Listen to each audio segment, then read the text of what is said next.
Hey everyone, welcome to today's podcast. And today we're talking about that you don't know how to eat for pleasure. This is the core of your weight loss issue. And I know it may sound strange because you think your problem is that you do know how to eat for pleasure and that's what's causing your weight problem. But it's the exact opposite, that you literally don't know how to eat for pleasure because you think of eating for pleasure as being eating quantity, right? So when you think about eating for pleasure, it's about how much you can eat. And when you take a step back and really think about it, is that the most pleasure you can get out of food, right? Are you happy with where you're at right now? Are you experiencing the most pleasure possible out of food at this moment if you're overweight and unhappy with it? And I would assume that that's not the most pleasure you can get out of it. And one of the ways to kind of really uh, put this idea forward is if you think about your favorite food that you love to eat and imagine you could eat as much of it as you wanted to, just have free reign, right? Think about that food right now. And now imagine watching yourself eating that food, right? Imagine yourself watching yourself eating that food as much as you want at the weight that you're currently at. Does that bring you joy? Does that bring you pleasure when you imagine that? So there's this weird situation you have where you subconsciously associate eating as much as possible to being the meaning of pleasure for food. Now, why would that be there? Well, there are certainly evolutionary reasons, partly. And part of it is that you've been conditioned since you were born by the food industry to associate quantity with pleasure. And the truth is that the most pleasure you can get out of food is actually when you eat it at your goal weight. And when you start to realize this, it changes everything because, again, the core of your weight problem is that you literally don't know how to eat for pleasure because you associate it with quantity. So the best pleasure, the most pleasure you can possibly get out of the food, and I'll prove it to you. Think about your favorite food again. Now imagine eating it at your goal weight. Imagine watching yourself eating that food at your goal weight. And now notice when you imagine yourself eating that food at your goal weight, do you see yourself eating all of it? Or do you see yourself eating just a bit of it?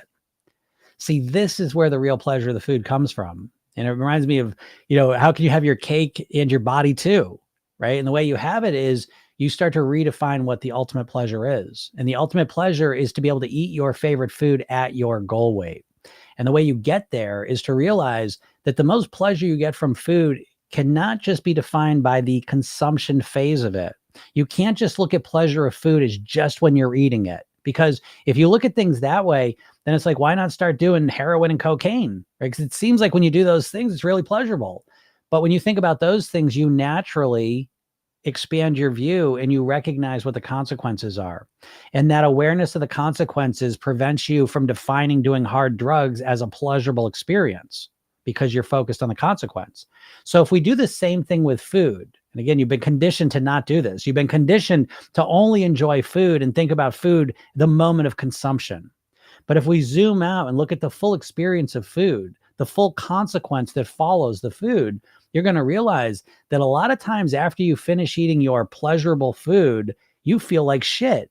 Physically, mentally, emotionally, you feel stuffed, you feel full, you're frustrated. We zoom out a little further, you step on the scale, you're unhappy with how you look, you're unhappy with how you feel. We zoom out even further, you're worried about your health. You don't feel good emotionally. You're not happy with the person who you're being. So when we look at the full picture, how pleasurable is it eating that way? So it's not the amount of food that's giving you the pleasure. The food itself can absolutely be pleasurable, but it's the way we eat it that defines how much pleasure we get out of it. Because what if you eat your favorite foods, but you eat them more moderately, more strategically, so that you're able to also master your weight, live at your goal weight, be the person you want to be? Now we're talking about a much, much higher level of pleasure.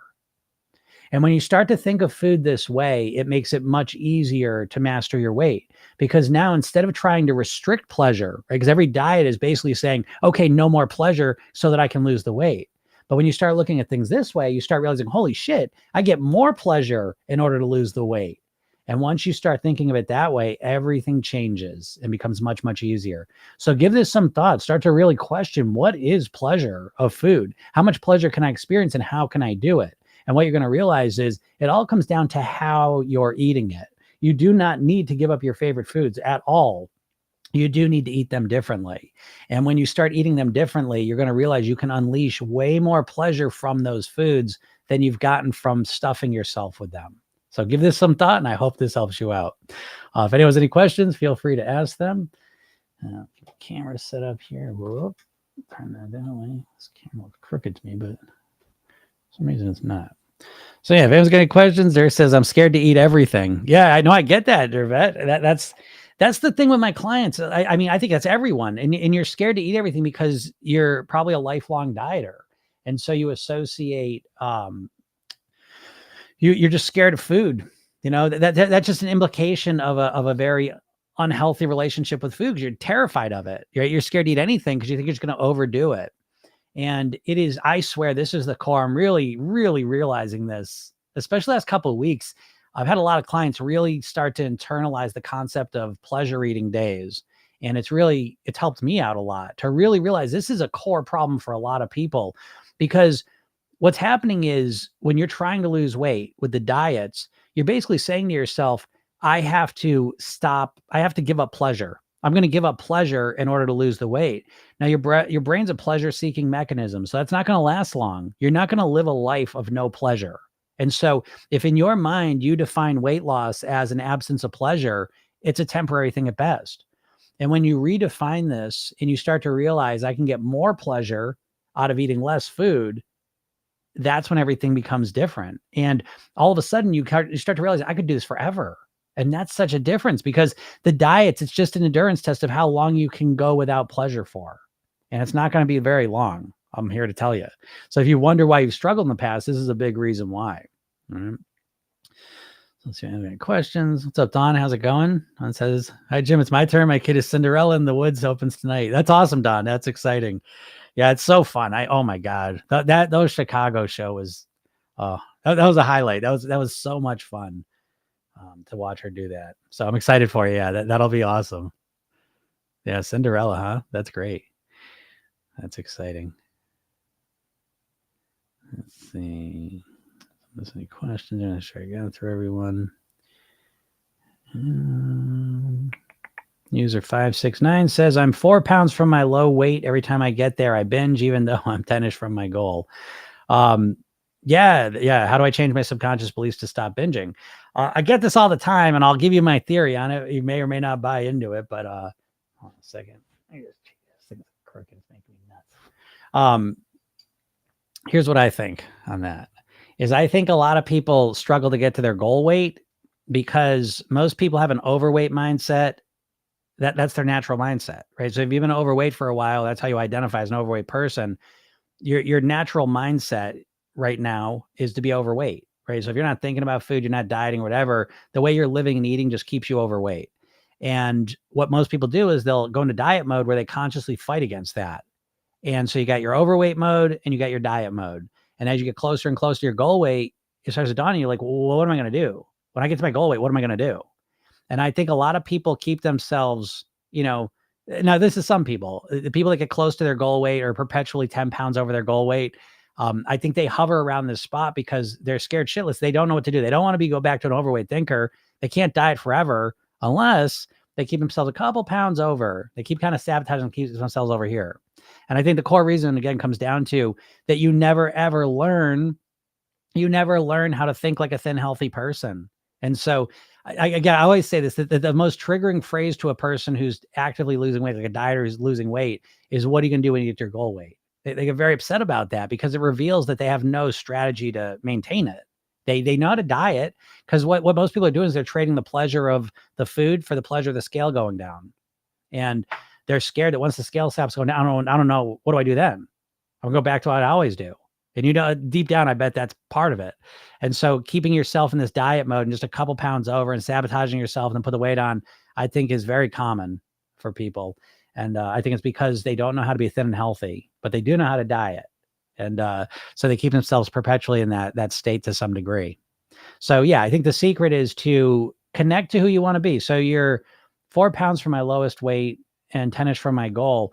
One way to work on that's helpful is to start thinking of yourself, not in terms of the weight loss goals you have, not to be like, oh, I want to lose 10 pounds, I want to lose 4 pounds, I want to lose whatever, but instead, because your subconscious mind, it doesn't make any sense to your subconscious mind to talk about weight loss. Like every time you think about I want to lose 10 pounds, I want to lose 10 pounds, or 4 pounds, you're always thinking about being an overweight person. So instead, start saying, I want to be X amount of pounds. You have to start really developing this. It's your self-image, it's your identity. And you want to start thinking of yourself as whatever your goal is. Start thinking of myself, I want to be my goal weight. That's the goal. So instead of saying I want to lose 4 pounds, 10 pounds, you say I want to be X amount of pounds. So it's a little shift, but it's very important subconsciously, because when we talk about losing weight, we're referencing our overweight self.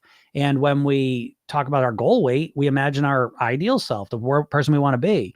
And by imagining ourselves as the person we want to be, we start to prepare ourselves. We start to, kind of get ourselves ready to be that version of us. Because so much of this process, no one ever thinks of it this way, but so much of this process is internally you're becoming another version of yourself. You're like that, caterpillar turning into a butterfly. You are literally transforming into another version of yourself when it works. Like if you become a person who's struggling with your weight to becoming someone who lives at your goal weight for the rest of your life on your autopilot, that process is not just one of dieting, of changing your eating and eating less and losing weight.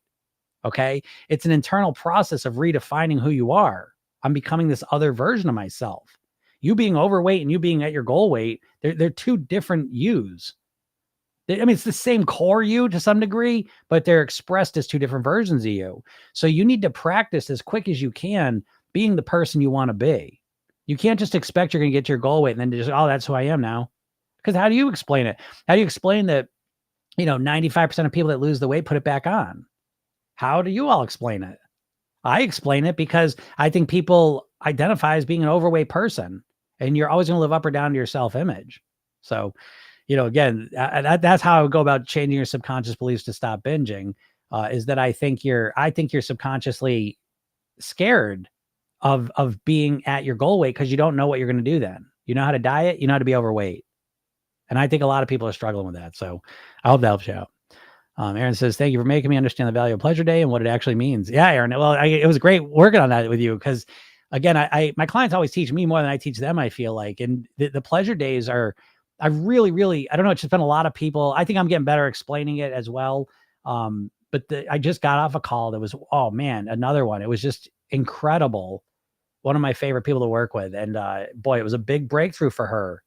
Because so many people, so what I'm referring to anyways, if you don't know, is Program Yourself Thin, which is my weight mastery program.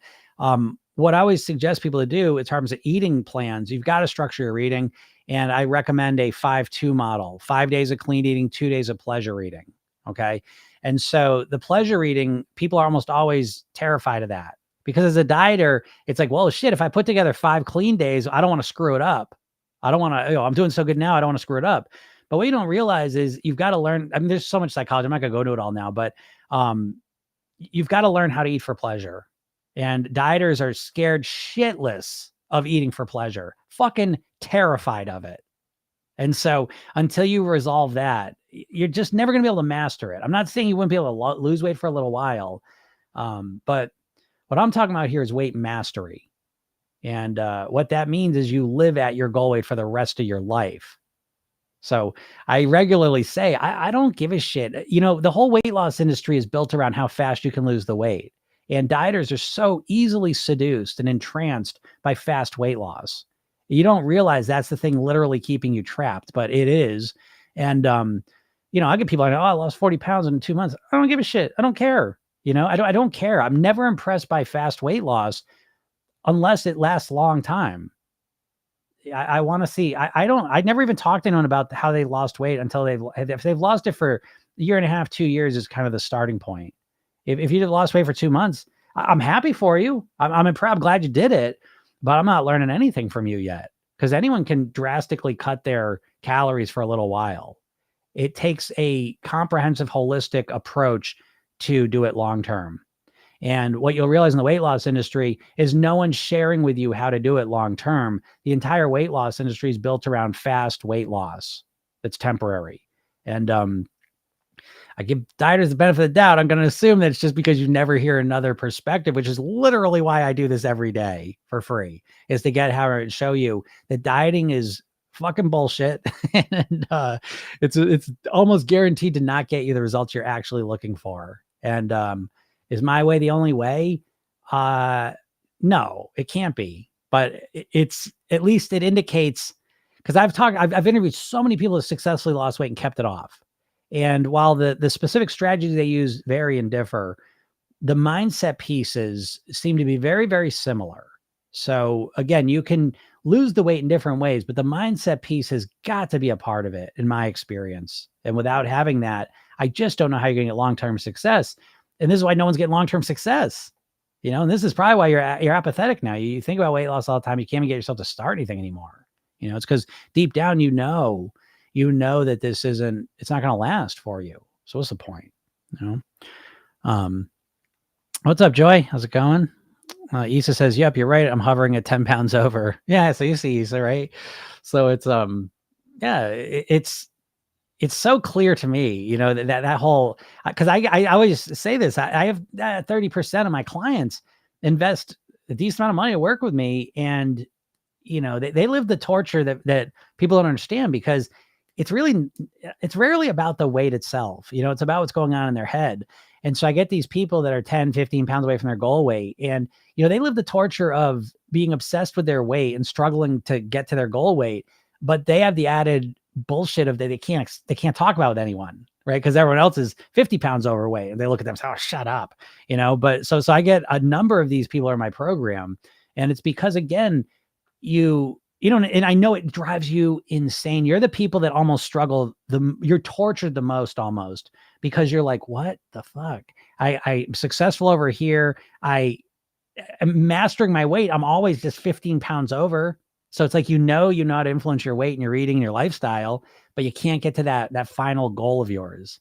And I'm telling you, it has a lot less to do with calories and exercising and meal planning. And it has a lot more to do with your mindset and the fact that like they say, nature abhors a vacuum, right? Your mind abhors a vacuum. And what most dieters are doing, when you talk about, I want to lose 10 pounds, I want to lose 50 pounds, I want to lose 100 pounds. When you talk about losing something, your subconscious mind references what it knows. What it knows is being overweight. And so saying you want to lose something, your starting point, the image you get in your mind, when you say, I want to lose weight, you imagine someone who's overweight. When you say, I want to lose 50 pounds, you imagine yourself now. So you're always pinning your identity to where you're at now. And so you get to this idea, well, I want to lose 50 pounds. So the idea of you being 50 pounds lighter, though, is this, it doesn't exist. It's a non-existing thing. It's a vacuum. You know yourself being overweight. You have some concept of you being overweight minus 50 pounds, and you have zero concept of you being at your goal weight. There's not an image in your mind. There's not an idea in your mind. There's no sense of who that version of you is. And so as you start to approach it, you're still saying, well, I've lost 40 pounds. Think about that. You're still pinning your weight, right? So imagine this. Let's just say, I'm going to use numbers here. Let's just say you're 250 pounds and you want to lose 50 pounds. Okay. And so you get to 210 pounds, but instead of saying I'm 210 pounds, you say, I lost 40 pounds. You're always pinning yourself to that higher weight. And you're never saying, who am I at 200 pounds? Who's the 200 pound me? Who's the 150 pound me? Who do I want to be? You're never thinking about that. And it's subconsciously, you get what you get. You know what I mean? Like subconsciously, you're literally hypnotizing yourself perfectly. Like if you wanted to be that higher weight, that's exactly how it suggests you do it, hypnotically. So if you want to lower it, it's being what you want to be. Yeah, he says so true. Laughing but crying inside. I get it, but don't cry inside, because this whole process, what I love so much, so my client, she finally did the pleasure days, right? And what did she do? She did the pleasure days and she way overate, as everyone does, because no one knows what pleasure eating means. Everyone thinks pleasure eating means I stuff as much shit in my mouth as possible. That's not what it means. And so she finally did it. And I was so proud of her. And so we got to talk about it now, we got to understand and learn from that.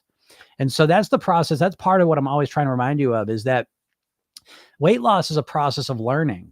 The phrase that triggers me the most is when someone's like, Jim, I know what I got to do. I just got to get myself to do it. And it's like, man, you are too smart to say something so fucking stupid. That's what I always say.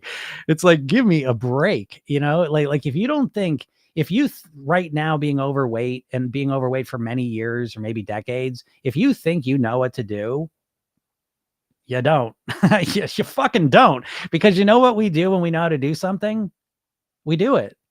And when we're not doing something we want to do, the reason why is because we don't know how to do it. That's why.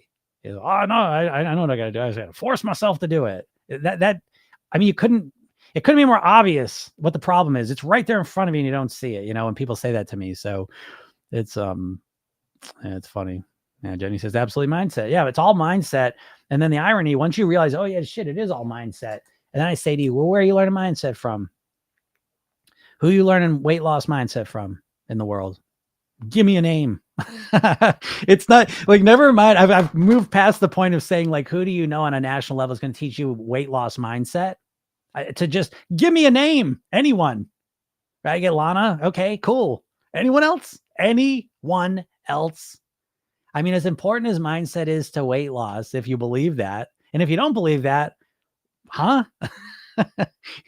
How could your mindset not be important? If you don't believe mindset's important, can someone please tell me what they think is important then? I would love to know. How do you think, like what you think about food, what you think about your health, what you think about yourself? Don't you think that matters?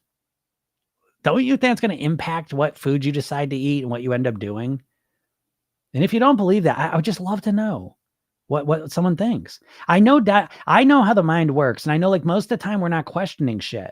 Most of the time we just like, we're told something, it goes in and now we just believe it. And that's where you're at with the dieting. You've been told all this dumb shit that you haven't really questioned. And when you start to question it, like, oh yeah, that doesn't make a lot of sense. Oh yeah, that doesn't make a lot of sense either. And, yeah, it's like, you wonder why. Oh, thanks, Mary Kate. You wonder why you're not getting the results you want. And it's like, you have no strategy, you have no plan, you have no mindset understanding. And it's like, you're just in a dark room trying to figure out where you're at. And your chances of success in that way are just lacking. Dervet says, I'm hovering with 27 pounds to go. Dervet, I know you were doing some pretty extreme stuff. Is that, are you maintaining with that? Are you still keeping up with that really? I know you were doing a very strict plan. Are you still with that? Now you're hovering? And how long you been hovering if you are doing that? Jody says, I learned from each pleasure that I didn't put strategies in place. What I thought you liked, I realized I didn't. Learning myself. Yeah, exactly. And that's exactly, I'll share a little bit of this call I just did. It was so interesting to me. So she finally did the pleasure day, right? And she goes, oh, Jesus, I did the pleasure day and it went wild. I overate, I put a bunch of weight on and all this stuff, right? And so she's like, I don't think I can do that again, right? I said, of course you did it again. I said, we talked about it, but I finally said, if you go back in time knowing what you know now, what would you have done differently this past weekend to get more pleasure out of it? Within 2 seconds, she goes, I would have eaten less. I wouldn't have gotten that and that and that. I said, think about what you just said. Think about this. You just said, in order to get more pleasure out of my weekend, I would have eaten less. Think about what that means. Because consciously, you want to eat less. Okay. But what's running your behaviors is your subconscious mind and the associations it has. And most people are walking around with the association that the pleasure of food, the more pleasure from food I get is from the more I eat. That's the association you have. This is what you're struggling with. This is one of the core neuroassociations you have that's sabotaging you, is that you associate eating more food with more pleasure, right? And every time you go on a diet, when you think you're going to lose weight, you have to fight against that. You use your willpower to fight against, I'm not going to eat as much. I'm going to eat less. I'm not going to eat that. I'm not going to do that. And you're fighting against yourself. You're fighting against that belief about, that association you have. And so she just had this weekend and I said, what would you do to make it more pleasurable? I would have eaten less. That's starting to get right at that association. Do you see that? Like now on a deeper level, she's saying, holy shit, if I ate less, it would have been more pleasurable. More pleasure comes from eating less. You see? So we need to reinforce that more, but we're breaking one association that more food equals more pleasure. And we're creating a new association that never existed in our life. So for the first time, it's kind of like this, and the other neuroassociation, it don't really break so much. We kind of layer over them because you can't get rid of wiring in your brain. But anyways, now we're creating this new association that eating less is more pleasurable. Now it's like this. And she'll do it again next week. And she might overeat again and then realize again, learn more. Oh, less is more. Less is more. Less is more. Less is more. But eventually you get this neuroassociation, this neural wiring that says eating less is more pleasurable. And once you have that, think of how much easier it would be for you to master your weight and your eating. So this is the level I'm talking about. We're not conscious creatures primarily. We're subconscious creatures. We're operating of our neural associations. And a lot of your neural associations are not supporting you because they've been put there by advertisements from food companies and the diets, and they got you all twisted up. So that's the level that we're working on. So yeah, Jody, you keep learning more stuff, right? And you keep learning more and more strategies as well. And it becomes something you're good at. Because imagine, once again, imagine you were good at pleasure eating. Imagine you got really good at pleasure eating. So the fact that you got maximum amount of pleasure out of food and you were losing weight or able to live at your goal weight once you get there. Erica says, is it possible to set program back to day one and app? Got off track traveling, want to start fresh. Yes, Erica, just can you shoot me an email? I'll never remember. Shoot me an email and I can reset it for you. Yeah, no problem. I guess starting fresh, it's no problem. But this is it though, Erica. You get one chance to start it fresh. I don't like the starting fresh because I like to get rid of the idea of the streaks and all the rest of it, but I get it. So I'll give you that. But if something else comes up again, don't worry about it. It's just about getting back on track. It doesn't matter. There is no day 1, day 10, there really isn't, but I'll humor you here this time and I'll do it for you. But next time I want you to just go through it because it's not about like getting the perfect streaks, the perfect 8 weeks. It's about internalizing the process of every day I just show up. Every day I'm getting 1% better. I have good days, bad days. I'm always learning, always growing, always getting better. Next time I go traveling, what could I have done better? That sort of thinking, but I'll do that for you. EGT, what is good for late night cravings? Well, okay, late night cravings, again, where the problem shows up a lot of times is not where the problem was created. Okay, so we want to start there. So programming yourself is a preventative approach. So instead of just assuming the cravings are going to be there and we got to deal with them, I prefer to kind of look at the big picture and say, is there anything that's going on earlier in the day that's leading to more intense late night cravings? Because I see a lot of people, they really try to eat as little as possible during the day, right? Because again, your hunger is down here and your willpower is up here when you wake up in the morning for most people.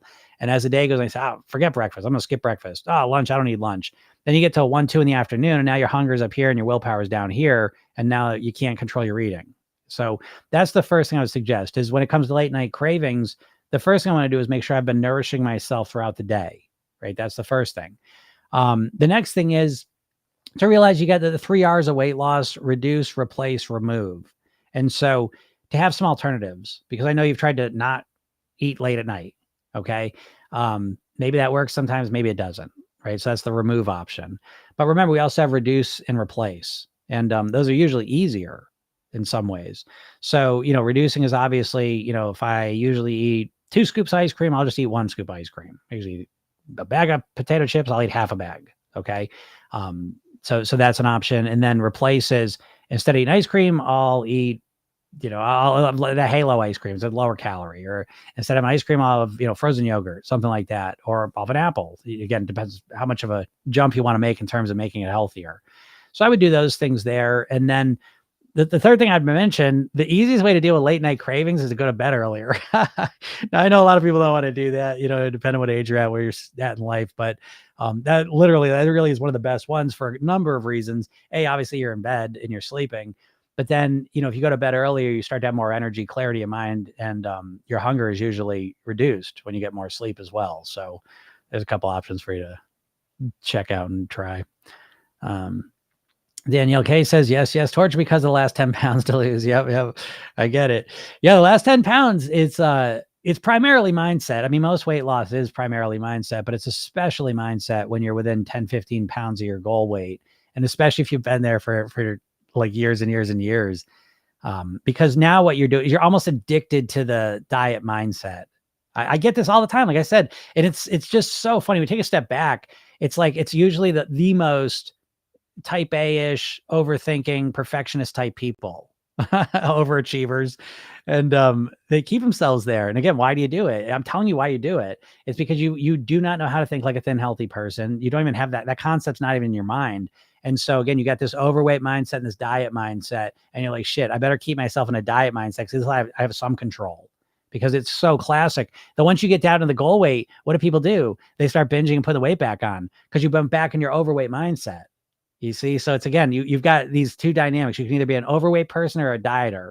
And so you stay stuck in diet mode 5-10 pounds over your goal weight. And it makes no logical sense, right? Because you have all the skills and ability to master your weight. You're keeping it right there, 10 pounds over. So you're doing it intentionally. You subconsciously have chosen to live at that weight because that's the best option you have available to you. It's better than being overweight, but it's not great either because you're tortured by the constant thoughts of what the fuck is wrong with me? How come I can't get this under control? So you have it under control. Understand that. You have it absolutely under control. You're keeping yourself 10 pounds higher because, again, that's the best option you have available to you at the moment. The better option to develop is to be able to think like a thin, healthy person. And I can tell you this, I don't know if she's here, but I recently had a client like that. She was awesome too. And her name is Danielle, if you listen to this. And so she's like such a great example of this. Cause again, brilliant, smart person, super, super like aware of her eating and everything, very, very kind of strict with it and everything, 10, 15 pounds over her goal weight. And we started working together and it's like, she was missing the most obvious of strategies to master her weight. And it was basically structuring her eating. And it's like, it's so funny. So like she heard that it was just like a real big paradigm shift for her. And that became the beginning of her being able to, truly master this. So yeah, it's a mindset thing, but I know it's torturous. I get it, So I say to you what I say to everyone, if you're not in my world yet, at least go to my bio, click the link at the hypnosis session, but watch the video I give you, 3 steps to master your weight, because that will give you kind of a conceptual idea of how to deal with that, a little more detail than I'm kind of going into now. Oh, that is you, Danielle. Oh, okay. Yeah, Danielle, right. Right. So you are here. What's up, Heather? I didn't listen to you yesterday and really felt it. Listened to the morning mantra last night and fell asleep in seconds to the evening sleep gnosis. I need you in my brain. Yeah, again, I was talking about that yesterday. Like I become the surrogate, positive, supportive, encouraging, thin, healthy voice in your head. It's not weird. It's like you do this in all areas of your life. Like when you were in school, there were certain teachers that kind of get in your head. You have your parents' voice in your head, certain bosses' voice in your head, certain friends' voices in your head. It's completely normal and natural. And I'm doing it intentionally. And I'm looking to be that positive, supportive, helpful voice in your head to help you get different results. And for a lot of people, it's like you've never heard a voice like this in your life. Because what the diet, and I again, I'm very conspiratorial when it comes to dieting, but I think the diet industry very intentionally has put a very negative voice in your head, right? The voice you have in your head when it comes to dieting is a very strict, severe, judgmental voice. And ironically, it makes you eat more shitty, when you think it'll help you out, but it doesn't. It creates and triggers you to overeat and binge. So I try to be like that voice that does support you. And again, I always say, I'm not just talking to you. I am using specific techniques to influence your subconscious mind. That's my goal. I'm looking to install new ideas and thoughts into your mind. So that regardless, even if you don't get the program, you will still feel the positive effects of what I'm saying to you.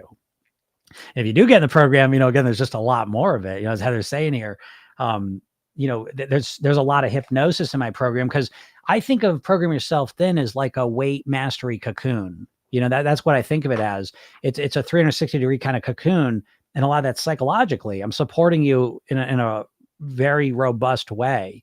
And so again, in the program, if you choose to, there's 5-minute morning hypnosis session, a 10-minute nighttime session.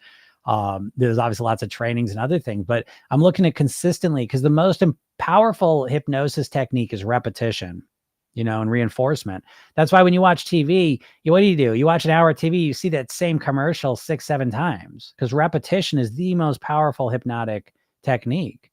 And so I'm looking to, I'm using all those techniques on you here, and I use them obviously in the program, but that's great. Heather, I'm glad you fell asleep right away. That's super. Thanks, Julia. Appreciate that. Yeah, and I hope you have a nice vacation, Heather. I can't wait to talk to you about that.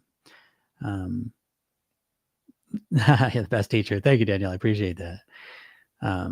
Julia says, if I eat 1,500 calories daily and 100 grams of protein at 75 kilograms and 170 centimeters, is that good? I can't answer that for you. And I don't really talk in those terms because I don't know. Everyone's so different. So I prefer to like you figure out what works for you. Right. So it's like, I don't want to tell you that's good. And I don't like people that do tell you that's good. Because okay, let me put it a different way. Right? Let's just say I'm a dietitian or nutritionist. Okay. And now a nutritionist would look at that and say, that's good, that's bad, whatever. But regardless, where they'd end up at is they would end up telling you what was good. And it might be, oh, you need 120 grams of protein or whatever. Okay. But what they'll never take into account is how you feel about following that thing they told you. So let's just assume for a moment that what you wrote is, say I'm a dietitian. I say, oh, that's perfect. You're right on the money. That's exactly right. That's good. That's beyond good. It's great. That's what you have to do. Okay. And then you go and do that and you feel absolutely starving. You're starving. You're obsessed with food. It just feels like all you can do is think about food. And you say, but shit, that's what the nutrition said. That's what I should eat. That's what I'm supposed to do. But you're feeling like you're starving. And so you get yourself to follow it for a couple days, a couple weeks, and they say, Jesus Christ, I can't do this anymore. Well, was it good? Was that good? The dietitian said it was good. Based on what? Based on the science of generalized nutrition, it was the perfect thing. But then your experience of it, you felt absolutely deprived and you couldn't stick with it. So which one's right? Was the dietitian right or are you right? I hope you say that you're right because we've got to take into account our experience of what the perfect plan is. And this in a nutshell is my big problem with the weight loss industry. Now, I know dietitians and nutritionists know a lot more about that shit than I do, but I know that you can tell people the perfect plan and a lot of times they're not going to follow it because it's too hard for them to just follow right away. And so what do? You all have access to the perfect plans and it's not resonating with you and you keep trying it and you can't stick with it. So I believe that we let go of the perfect plan and we start operating with what's a better plan. What's something and to figure out what a better plan is, yes, fine, start with your nutritional ideas of what's perfect and let's figure out how you feel about them. And so if that perfect plan of 1,500 calories, let's say, it just feels like I'm hungry all the time. So let's boost it up to 1,800. And again, I don't know where you're starting from. That would be a useful piece of information. But let's just say, oh, 1,500, I'm obsessed with food. I'm really struggling with this. Well, let's boost up to 1,800 calories. Yeah, but I'm not going to lose as much weight. Yeah, but you're not going to lose any weight on the other one because you're only going to do that for 2 weeks. Do you understand? We have to stop looking at how quickly will I lose the weight and start looking at how long can I do this for? And I see a lot of people jumping into their weight loss plan the first day overwhelmed. And it's like, you're not going to stick with it. So who gives a shit if you lose 10 pounds a week for 2 weeks? Who cares? I care about where you at next month, where you at next year. So again, I don't have any problem with having like some sense of what the ideal eating plan is, but you've got to take into account your experience of aiming at that and work up to it kind of slowly and systematically. I think that's an important piece. What's up, Astrid, on the bike again? Again, I love that. I love that so much, Astrid, because, hey, I was happy when you first started doing it, right? I thought, hey, great job, right? That's you come up with that strategy. And so I'm going to share your experience with other people. I think this is an important point to make because it's so common, right? Let's be honest, folks. So Astrid started listening to my lives and then she's like, she's been listening to my lives for months. And all of a sudden she's like, hey, you know what? I'm going to ride my bike while I listen to the lives. Hey, that's brilliant. Great job. And then she did it for a couple of weeks and then she got in a mood and whatever. So I don't feel like doing it. And then she didn't do it for a little while. Okay. This is normal, folks. This is how real life goes. Real life doesn't go, oh, I'm going to start doing this good habit and I'm just going to do it forever now. Yeah, no, that's not going to happen most of the time. When it happens, if it happens, cool. Enjoy that. But most of the time, that's not how it goes. Most of the time, what happens is you get excited, you start doing something for a little bit, and then it fades away and you stop doing it. That's usually what happens. And so what we want to do is recognize that's normal and not feel like shit about it when it happens. And so here's Astrid. Now I'm even more excited for you because now what? You have a strategy you came up with, super duper, and then you kind of got sick of it for a little bit, went off of it for a little bit, but now you're back to it again. So it's the persistence of being resilient, being persistent, and really reinforcing the habits we want to have in our lives and not just letting like, oh, I did it. Now I stopped doing it now. So now I'm broken and I'm a bad person. No, we're not going to do that. So great job, Astrid. And you'll probably do that again. You're probably sick of that bike. I'm a bad mood. I don't want to do it. And then you'll do it again. And that's the process. That's what you have to wrap your head around. That's improvement. That's making progress. That's what it is. It's not day 1 to day 1,000. I was perfect. That's very rare. And that's the diet kind of keeps you thinking. Heather says, thanks so much. Learning from each day's choices and striving to improve and optimize. Thanks to you. That's awesome, Heather. Yeah. Again, you're one of those people, Heather, too. Like you just need that one little extra piece. And I think once you have that, you've got all the skill sets to succeed. You just haven't had kind of the roadmap, the complete roadmap of what you need to get to where you want to go. So yeah, I think you're going to thrive with all this, especially when you get back to your normal environment. It's always harder, when you're on vacation, it's an alternate reality, so it is what it is, but the real changes start happening when you're in a normal environment and you can start optimizing those, for a lot of reasons. Yeah. So Julia likes that. So yeah. So think about that, Julia, because again, it's, we can't just optimize for the perfect plan. It's appealing and we want to do that because we think we get the fastest results, but we always have to take into account how it makes us feel. And if things feel overwhelming, we're not going to stick with them very long. All right. So we've got to take that into account. So, all right, everyone, I gotta get out of here. It's a short one today, but again, if you're not in my world, go to my bio, click the link, get the hypnosis session, watch the video I made for you, read the emails I send you. And I keep thinking I got to send that motivation training. I'm going to send it out right now. I'm going to do it right after I get out of this call. So if you get on my email list, you'll get that as well. Free training I gave you. And listen to the podcast, Program Yourself Thin. It's on all the major platforms. And yeah, we put those up every day, fresh and live for you every weekday anyways. So, all right, everyone, thank you so much. Have a super day and we'll talk soon. Bye.